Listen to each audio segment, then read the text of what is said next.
भूखे पेटों को देशभक्ति सिखाने वालों, भूख इंसान को गद्दार बना दी। ये रामराज शासन है जो मोदी जी कहते थे कि सेना के जवानों के नाम पे मुझे वोट पड़ेगा। मोदी है तो मुश्किल है, ये राष्ट्र आगे नहीं बढ़ सकता। मोदी है तो मुश्किल है रोजगार में। मोदी जी बच्चा पैदा करने लायक नहीं है क्या? तो बच्चा पैदा नहीं हुआ। बोलो अनाज फेंकना पड़ता है, आलू सड़ जाता है, इनकी लागत मेहनत का दाम नहीं। इसका प्रधानमंत्री ये कहता हो कि हमारे देश का युवा वैज्ञानिक नहीं बनेगा, इंजीनियर नहीं बनेगा, डॉक्टर नहीं बनेगा, पकौड़े चलेगा, तो उस प्रधानमंत्री से और क्या उम्मीद है? ना मोदी, भारत माता रो, सीमा हैदर, लेदर की खुजली। तो उसे क्या आप सीमा हैदर बोलेंगे कि सीमा सचिन बोलेंगे? सीमा सचिन का सीमा हैदर तो हैदर ही है। हाँ, तो वो अभी यार एक शेर याद आ गया मुझे, वो जो बोल रहा था वो चुसेला। चुसेला क्या कह रहा था? है गत्ते का डब्बा, डब्बे में केक, और सीमा मेरी हजारों में एक है। तो मैं उसके एक शेर का जवाब देता हूँ इसी का। गत्ते का डब्बा, डब्बे में केक, गुलाम हैदर ने कर दिए 4 पैदा, और भूतनी के तुझसे नहीं हुआ एक चूहा भी पैदा एक। समझे? तो तुझसे तो चूहा भी पैदा नहीं हुआ है। खुद तो कैसा है अजीब सा, खुद चूहे जैसा, भूतने का भागता होगा, चारपाई से पकड़ के खींच लेती होगी उसको। समझे? ये ऐसे ऐसे लोग हैं। एक वो गई थी यहाँ से भगोड़ी, यही तो अंधभक्त थे जो डराते थे कि भाई अब्दुल्ला आ जाएगा, अब्दुल्ला आ जाएगा। है तो इनकी दीदी भागी थी ना, वो अंजू दीदी। है तो अब्दुल्ला तो नहीं भगा के ले गया, वो खुद नसरुल्ला की गोदी में जाग गिरी। हमने रसगुल्ला ने खूब मुंह में डाल के रसगुल्ला खिलाया इनकी दीदी को, और उसका फटा मुंह फाड़ के भेजा यहाँ फातिमा बना के। समझे? तो वो भी क्या कह दी थी यहाँ पे, इससे भारत की सभ्यता और संस्कृति सुधरेगी क्या? अच्छा सर, एक बयान आप सुने होंगे या फिर एक दावा है कि योगी जी बोलते हैं कि हमारे देश में बहन बेटियों के साथ छेड़छाड़ करने वाले जो शख्स हैं उनको एनकाउंटर कर दिया जाएगा। इस पे क्या सोचते हो? जो अगर छेड़छाड़ करेंगे उनके साथ सीधे एनकाउंटर होगा। हाँ, तो एनकाउंटर कहाँ किया? आप मुझे बताओ ना। बनारस हिंदू यूनिवर्सिटी है, लड़की, हिंदू लड़की का रेप हुआ। किसने रेप करा? नरेंद्र मोदी की आईटी सेल के 3 कुत्तों ने करा। 3 महीने आजाद घूमते रहे। ठीक है, उनका एनकाउंटर क्यों नहीं करा?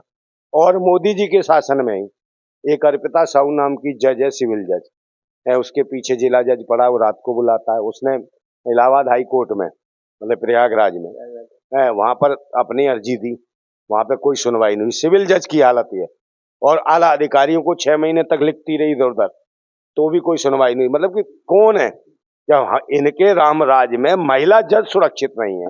और कौन है भूतनी का वो जज, जिला जज, जिसका फल फड़ा रहा है भूतनी वाले का? हम क्रांतिकारी हमारे सामने पड़ गए, काट देंगे कैंची से। समझ गया ना? अगला प्रधानमंत्री कौन? मेरेगा अगला प्रधानमंत्री कौन? अगला प्रधानमंत्री कोई भी हो सकता, तुम हो सकते हो। अरे हाँ, इन गिने हुए चेहरों में कौन? कौन गिना हुआ चेहरा? अभी इस रेस में केजरीवाल है, राहुल गांधी है। कोई नहीं है। ना राहुल गांधी, ना केजरीवाल, ना भेड़िए की खाल, ना मोदी, भारत माता रोदी। 2013 के बाद मोदी जी आए ने काफी बदलाव हुआ, लोगों का कहना है काफी चेंज हुआ है। जीडीपी बढ़ गई। कहाँ से जीडीपी? जीडीपी की तो माँ बहन एक हो गई। देश का रुपया कहाँ गिर गया? आप मुझे बताओ। 14 रुपए किलो आटा था, 40 से ऊपर बिक रहा है। पॉपुलेशन भी तो बढ़ी, जनसंख्या भी तो बढ़ी। भाई महंगाई कैसे बढ़ जाएगी? महाराज जनसंख्या बढ़े तो महंगाई तो बढ़ेगी। भाई जनसंख्या बढ़ेगी तो उत्पादन भी तो बढ़ेगा। उत्पादन नहीं बढ़ा क्या भारत का? आप मुझे बताओ, कितनी जमीन है, कितनी जो चंबल की भूमि थी कितनी सपाट हो गई है? कितना खेती भूभाग बढ़ा दिया, तो खेती नहीं बढ़ी है उसका। और जितने सारे लोग हैं भाई, उत्पादन कितना बढ़ा है? किसानों का कितना उत्पादन बढ़ाया है इन्होंने? अनाज फेंकना पड़ता है, आलू सड़ जाता है, इनकी लागत मेहनत का दाम नहीं मिलता है। पहले हमारी बहन बेटियां सुरक्षित नहीं थी, पहले हमारी बहन बेटियां सुरक्षित नहीं थी, अब सुरक्षित है। कहाँ सुरक्षित है? पहले तो लोग ये भी कहते हैं कि धर्म पूछ के उनके साथ बलात्कार किया जाता था। सुरक्षित हो तो नहीं है, ये हो तो नहीं है। बहन बेटियां रात 12-1 बजे तक निकल सकती है, पहले तो 7 बजे के बाद घर से नहीं निकल। साहब, बिल्किस बानो के साथ गुजरात मॉडल में हुआ। बिल्किस बानो के साथ 11 लोगों ने बलात्कार करा, उसके परिवार के 7 लोग मार दिए। और जिस महिला का बलात्कार करा वो गर्भवती थी, उसकी एक छोटी बच्ची थी, उसको पटक के मारते रहे, उसका रेप करते रहे। एक तरफ माँ का रेप हो रहा, उसकी बच्ची को पीट रहे हैं, मार रहे हैं पटक पटक के। उस माँ के ऊपर क्या बीती होगी? क्या ये शासन है रामराज? क्या ये रामराज शासन है जो मोदी जी कहते थे कि सेना के जवानों के नाम पे मुझे वोट पड़ेगा क्या? है उसी पूर्व सैनिक की पत्नी को कहाँ मणिपुर में निर्वस्त्र करके दौड़ाया, परेड कराई गई, सामूहिक रूप से बलात्कार करा, उसके गुप्तांगों को काटा पीटा गया है। तो ये है रामराज? क्या ये करते? ये बेटी सुरक्षित है? रोजगार के मामले में कौन सा रोजगार? कहाँ है? पकौड़े बेचने के लिए? आप इंजीनियर बन जाओ, डॉक्टर बन जाओ, कुछ भी बन जाओ, एमए कर लो, बीए कर लो, जो भी पढ़ाई कर लो, उसके बाद पकौड़े बेचने पड़े, तो पकोड़े बेचने के लिए डिग्री की जरूरत क्या है भाई?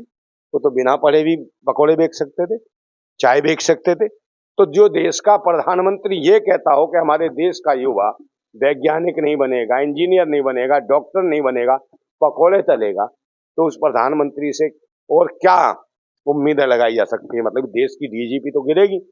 और डीजीपी के बाद देखो हमारे देश का नोटबंदी से कोई फायदा नहीं हुआ।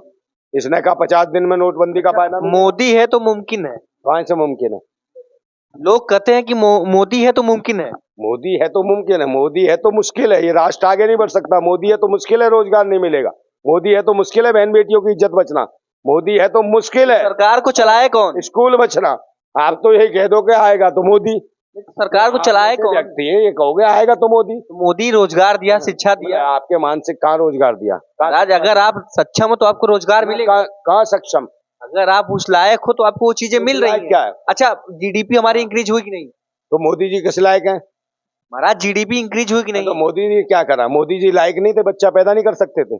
उस लायक नहीं है मोदी जो बच्चा नहीं पैदा हुआ। पहले हाँ या ना बोलो, मैं तार्किक बात करता हूँ। मोदी जी बच्चा पैदा करने लायक नहीं है क्या? तो बच्चा पैदा नहीं हुआ? बोलो मुंह पे कि नहीं हुआ, बोलो ना। आप कहते हो वो तो बोलते हैं कि हम देश के लिए जी रहे हैं। हाँ तो देश के लिए तुम भी कल बच्चे पैदा मत करना। और देशवासी जितने हो अंधभक्त हो भूतने के हो, अपनी अपनी लुगाइयां छोड़ दो, समझे? देश के लिए। हाँ, और बच्चों को हाथ में ना झोला डाल दो, गेरुआ डाल दो, भीख मांगेंगे वो। मोदी जी बोलते हैं कि मेरे पास कुछ नहीं है। हाँ तो उनके पास भी कुछ भी नहीं, झोली डाल के घूमेंगे, झोला डाल के। कल हो सकता है देश के प्रधानमंत्री बन जाए, योगी आदित्यनाथ बन जाए। हाँ तो सबको ये सिखाओ कि इस भाई पढ़ना लिखना छोड़ो, भीख मांगना शुरू कर दो। जो जिसके पास जो 35 साल भीख मांगा मोदी, तो भीख ही मंगवाएगा। आज देश के 87 करोड़ 4 किलो चावल 4 किलो गेहूं पे पल रहे। कौन कहता? मोदी बड़े बड़े पोस्टर लगा के कि 87 करोड़ लोगों को राशन दे रहा है। एक बात बताओ, 87 करोड़ लोगों को रोजगार, भुखमरी के कंगार पे। तो फिर मैं एक शेर कहता हूं कि चाहत तन मन को गुनहगार बना देती है, चाहत तन मन को गुनहगार बना देती है, और बाघ के बाघ को बीमार बना देती है। भूखे पेटों को देशभक्ति सिखाने वालों, भूख इंसान को गद्दार बना देती है। और जब ये गद्दारी करोगे और देश के जब खा जाएंगे तुम्हें, और तुम जैसे युवा हो जो कहते हो कि आएगा तो मोदी, तुम्हारे दिमाग में घुसेड़ दिया। शादी हो गई भाई? शादी तो अभी नहीं हुई। जिस दिन शादी होगी ना, तो आपकी जो होगी ना, कौन